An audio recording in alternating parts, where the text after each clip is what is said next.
Hello, everybody, and welcome to episode 1 of Feelings in Flannel. Today, we're going to get into what Feelings in Flannel is, why we decided to start it.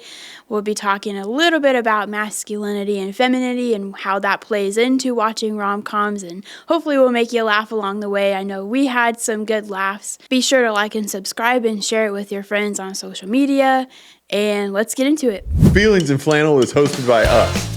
I'm Adam. I'm Amylia. And we are a father-daughter combo who are setting out to debate the merits of love, romance, humor, and faith in rom-coms new and old. Listen and join us as we seek to name the top 5 rom-coms and discuss masculinity and femininity together and how that plays into it. Make sure to like and subscribe and share it with your friends on social media.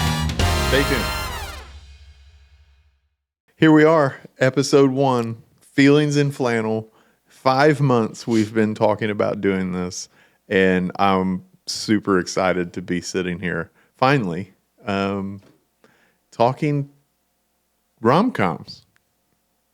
I'm still in a weird spot of it's still surreal. I don't really feel like it's actually happening. It kind of feels like it's just a joke. But I'm excited because I talk about rom-coms probably every day, but not in a professional setting. Right? Are you nervous? Yeah, I'm a little nervous. I've never done this before, but I think it makes sense to be nervous. I wouldn't say my nerves are probably as high as yours. Clearly, I have a podcast and I'm used to this part, but a little nervous about just, it's you and me. It's just my daughter. Hanging out, talking rom-coms, all things rom-coms. So I'm a little nervous too, and that's cool. And we're just gonna be us in the process. So, but we really want to talk in episode 1 here, kind of set the stage. Like, what are we doing? Why are we doing it? How did it come about? And I think it would be interesting for our listeners to know how we prepared. Respectively. I'm sure that it was different, but so let's tell them what we're doing. What is Feelings in Flannel besides a podcast? Well, one is an opportunity for both of us to spend time together throughout the busyness of other responsibilities, but it's also an excuse for me to talk about rom-coms with you without getting some eye rolls. What? That's not happened. Right. So, but it is a podcast, and it started as a joke on my end, but then became reality, which is why we're here. Yeah, it probably helps if we talk about how this came about, and I think... So it began on really a father-daughter trip to Carmel. We spent the day in Carmel together, and then on the ride home, which is about an hour from our house, on the ride home, we started having this conversation where you had shared that someone in your world had made a reference or a comment about your voice being soothing or something. What was that about? We were... and this is the shout out I promised to my sister-in-law. But we were at her bachelorette party, and one of her friends was there, and we were just talking and having really good conversation, and she said, "Wow, you should start a podcast. Your voice is really soothing." And I was like, all right, I've heard that before, but I don't know, something about the way she said it kind of stuck in my head more. So you have heard that before? Yeah. Okay. I don't know if I'm on the level of Morgan Freeman, but I think I'm pretty close because I'm right here. So Morgan Freeman. Okay. Well, the bar has been set. We'll see. We'll see how that goes. I think I probably sound a lot different. Is Morgan Freeman in a podcast? No. Or not a podcast, a rom-com that you know of? Not that I know of. He's done a few movies, but he's just notorious for his voice is just magical. Is that where you're aiming to be? That's your goal, is to be Morgan Freeman? Soothing? Yeah. Okay. All right, well, let's see if we can pull it off.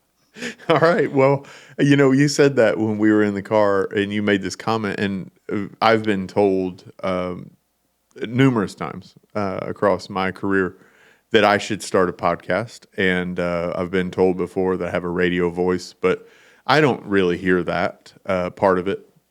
The podcast comments for me were mostly around content or ideology, things like that. And so I made that comment. I'm like, hey, I've been told the same thing. We should start a podcast together. That's kind of how it started. Mm-hmm. And we both had a decent laugh, and then it got quiet again. And then I asked you a question. If we were going to start a podcast together, what would it be about? And you said, well, at first I took a second because I was like, well, what would I do a podcast about? And then I started thinking about the things that I like, and the number one thing is love. I'm in love with love, and rom-coms are the way I get to satisfy that. So I said, we should talk about chick flicks. And I meant it full 100% as a joke. Maybe 1% of it was hoping he would take it serious. But then he paused for a second and he was like, all right, I'm in. And I was like, okay. Which was a surprise to you. Mm-hmm. I remember you being shocked that I said I was in. But the reason I was in is because I feel like, across our time together, we've had so many good conversations. And I thought, why not? Why not turn on the camera, turn on the mic, and just let the world listen in to some of our conversations. And the more I thought about it, which we were at the time when you told me this is what we would do, we were only about 12 minutes from home. By the time we got home, I was all in. We had halfway written the introduction, started talking about what we were going to do, and I think both of us were just excited to do this together. And so here we are. So we talked a little bit about why we're doing this. You did a little bit, but I want to open that back up because I know why I'm doing this, and part of it is to, as I just said, open up the mic and let people listen into our conversations. The other part of it, and the primary reason, is just to spend time together.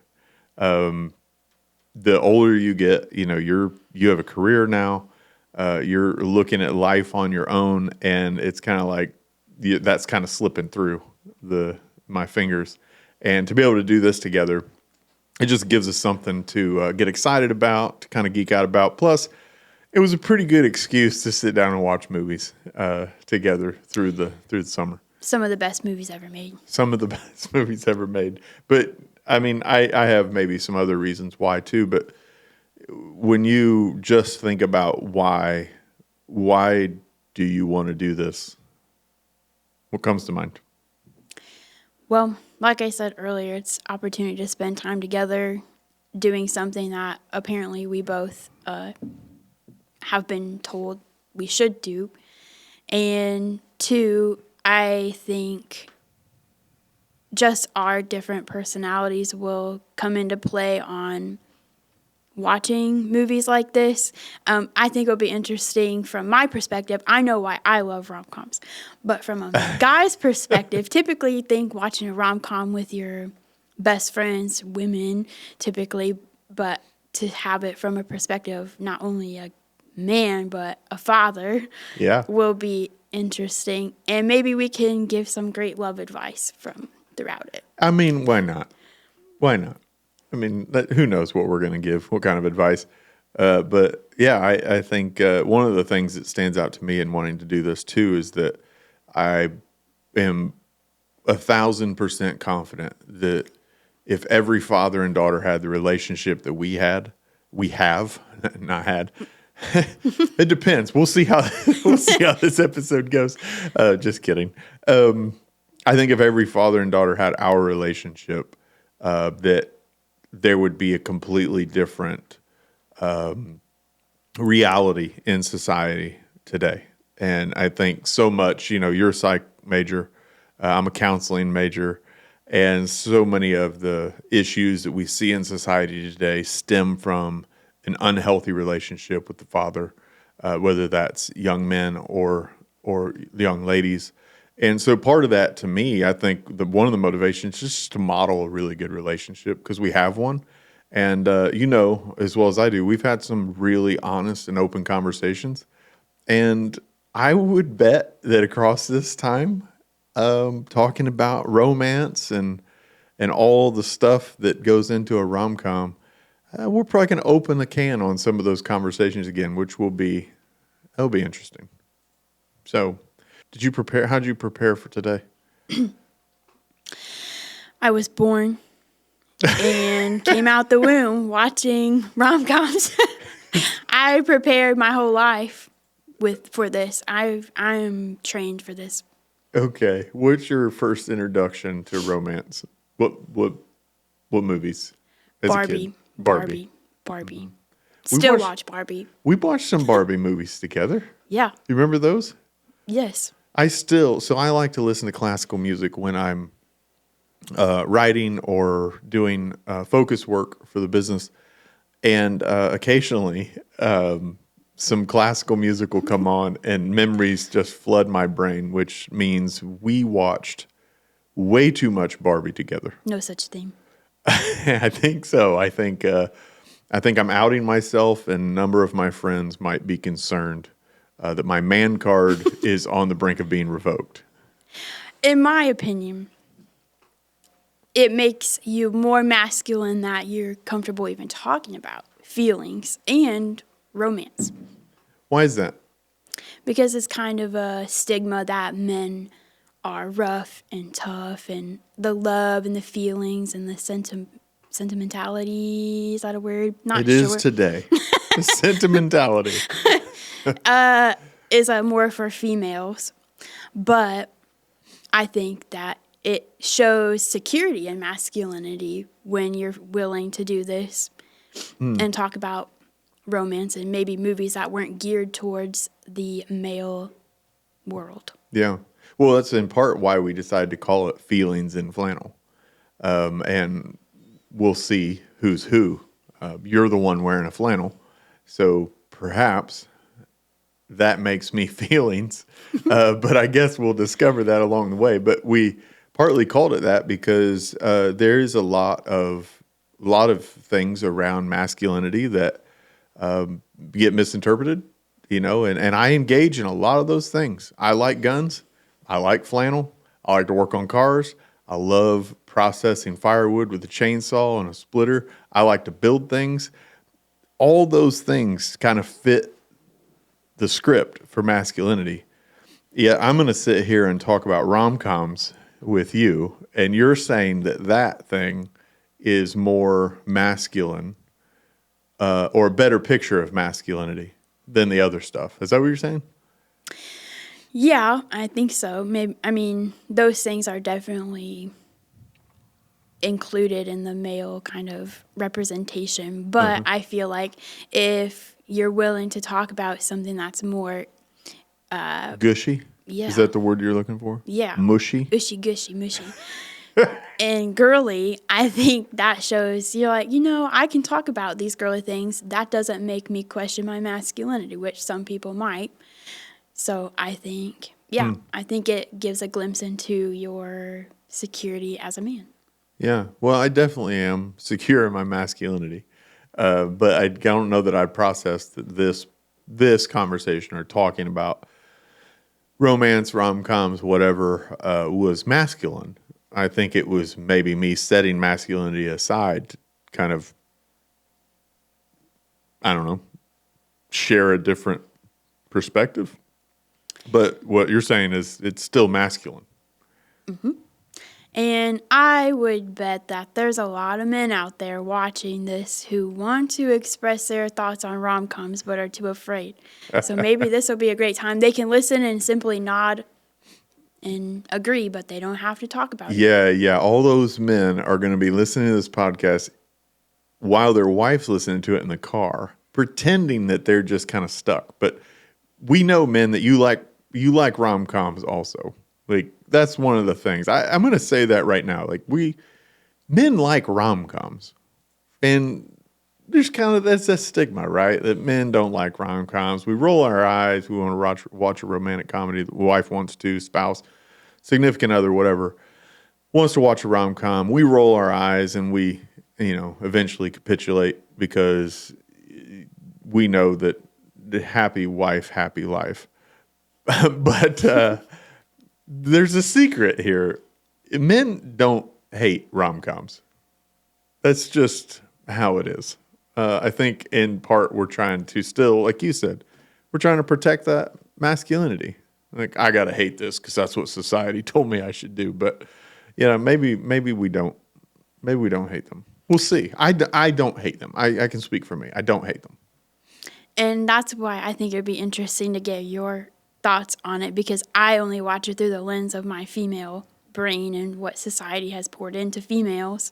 So it'd be interesting why men watch it, because I know why women watch it with their significant others, hoping that they'll pick up on some notes on how to treat them and hopefully get some of their own rom-com in their own life without unrealistic standards. I can tell you right now that all the women out there hoping that a man is taking notes on how to act, you are kidding yourself. I know. It's certainly not happening. But there's hope. Maybe they'll take away notes from this, though. We could talk a little bit more directly about that. So, episode 1, we're just kind of unpacking, what is this? Why are we doing it? Who are we? That kind of thing. And then we're going to get into like what season 1's going to look like. So we can talk about that in a little bit. But you said you prepared by being born. Yes. Was there anything else that you did leading up to today to prepare to talk about the merits of romance, love, faith, humor, and all things rom-coms? Is there anything else you did to prepare other than exist as a woman? Part of it would be when you were doing your preparation, getting the excuse to just watch rom-coms. It's always great. And I use that as an opportunity to rewatch my favorite rom-coms, probably for the 100th time.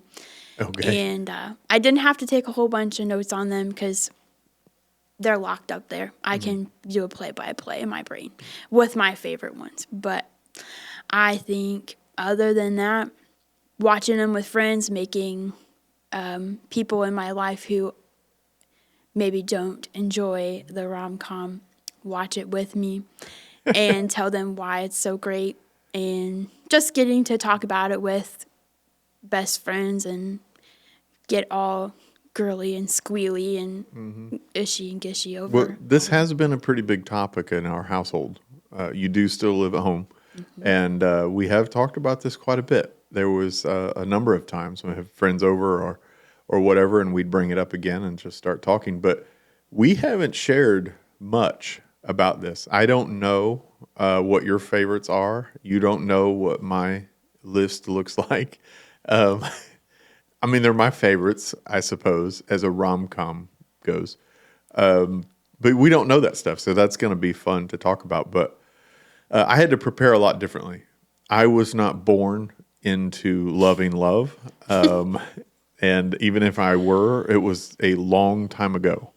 So there was a different process for me. So what I did, first of all, it's important for us to share. We defined that for it to be a rom-com, it had to be searchable that way.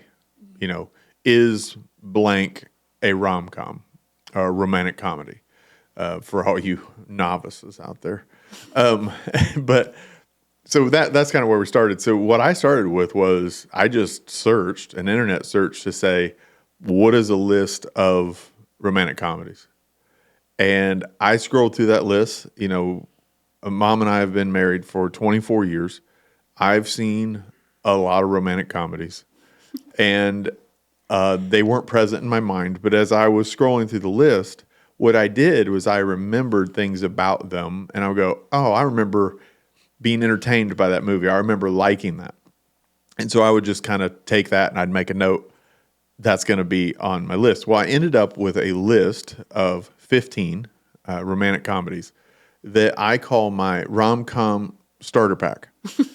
If you if you're listening and you're a man and you need a romantic comedy starter pack, please comment, direct message, and I will send you my RomCom starter pack. But I had to start somewhere, so I started with what I call a starter pack of movies that I just remember being entertained by. I laughed a lot. I heard a lot about it, something like that, right? And I end up with a list, and then I had to set out to watch all 15 of those, which you watched probably 5, 6, or 7 of those with me. But then our schedules don't align super well. And so I had to go it alone. And so I did. I got ice cream. I got a box of tissues. And I'm just kidding. That is a lie from the pit of hell. I did not cry during any rom-com. I did laugh. I did enjoy. But I started there. I watched most of these by myself. And then I narrowed it down because we had a goal. And that goal was to come up with our top 5. You have a top 5. I have a top 5. And that was the plan, that preparing for episode 1, we both had to have a rock solid top 5. But I don't know what yours is, and you don't know what mine is. So what are we going to do with this top 5? What's the plan? Well, like you said, we don't know each other's top 5, so that will give more authentic and organic reactions to it, because I'm curious to see how different or similar that they are, or if any of them are the same. What if our top 5 were exactly the same? I would be a little concerned. And people would... About me? I would be concerned about me. I think people would think it was staged. And we'd be like, what? Okay. But I'm not good at acting, so they probably would be like, oh, yeah, Okay. That's really organic. But then we both created 3 criteria that we have of why it made the top 5. And then in addition, we had a 4th bonus criteria of basically why it enhances the movie. Yeah. So what we're going to do across season 1 is really unfold the top 5. And we're going to do that episode by episode, starting with number 5. And we're going to kind of count down to our top number 1. And by the end of season 1, our listeners will know what your top 5 is and what my top 5 is. And we'll debate those and all of that. But we're going to spend time, though, talking about the criteria. And that's what episode 2 is going to be about. And so as we're wrapping up episode 1 here, that's what we're looking ahead to is, again, our criteria, which is going to be fun to talk about because, like you said, what is my process as a man? What am I going through to say, oh, yeah, that's a good one versus what you're going through? I have a feeling those lists are wildly different, and I can't wait. It was hard to narrow it to 1, to 3 criteria. There was always a thing, like I'd be in the middle of watching one and be like, oh, yeah, that's a thing. But I couldn't apply that criteria to the others that I had already selected. And I thought, well, that doesn't really work, right? So your criteria have to work across multiple rom-coms that you like. Did you struggle with your narrowing it down? Yeah, I think part of it, my struggle is I would watch my movies, my 5, to see if my criteria would fit. I didn't watch all of my top 5 because, like I said, I can remember the movie, so I'm like, it doesn't really fit. My problem was when I would watch it, I would get so lost in the movie, it would end, and I'm like, oh, I didn't make any criteria. So it was a struggle that way, and I had a lot of things of why they're good, but similar reasons. They didn't all apply to my top 5.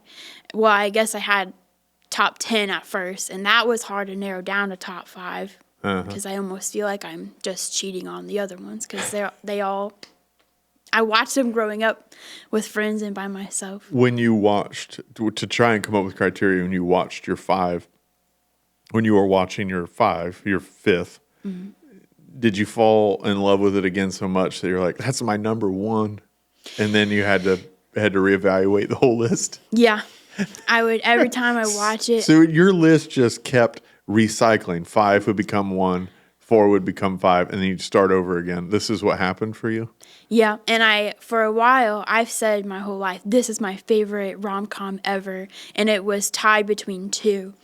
But when I made my list, that they're not in that order at all. So I surprised myself. Scandalous. Yeah, I surprised myself on that one, and every time, even before today, I was just getting nervous. I was looking at my list. I'm like, is this really my top 5? I'm like, well, I don't really have time to change it. But it is my top 5. The first one, my number 1, is probably going to be a little surprising. It surprised me. Okay. And might be a little bit controversial, but they recycled. Is it Brokeback Mountain? I have never even heard of that movie. So okay, never mind. That was a joke that didn't land. I hope that. Well, don't watch it. I'll just leave it there. Is it a tragedy? We're not going to talk about it. I don't want to offend anybody. All right. Well, anyway, I'm looking forward to getting into it. We're going to hit episode 2 and get into the criteria. We're going to spend our time there just unpacking what makes a good rom-com from your view, from my view, and then in episode 3, we're going to start unpacking the top 5. And I hope that the listeners will engage. It would be awesome if listeners started kind of lobbing in their suggestions, especially if they're passionate about a particular rom-com, that they make a case for it. And we'll just talk about it using our criteria. So I'm excited to be doing this with you, sis. I'm excited too. And finally get my wish and talk about love.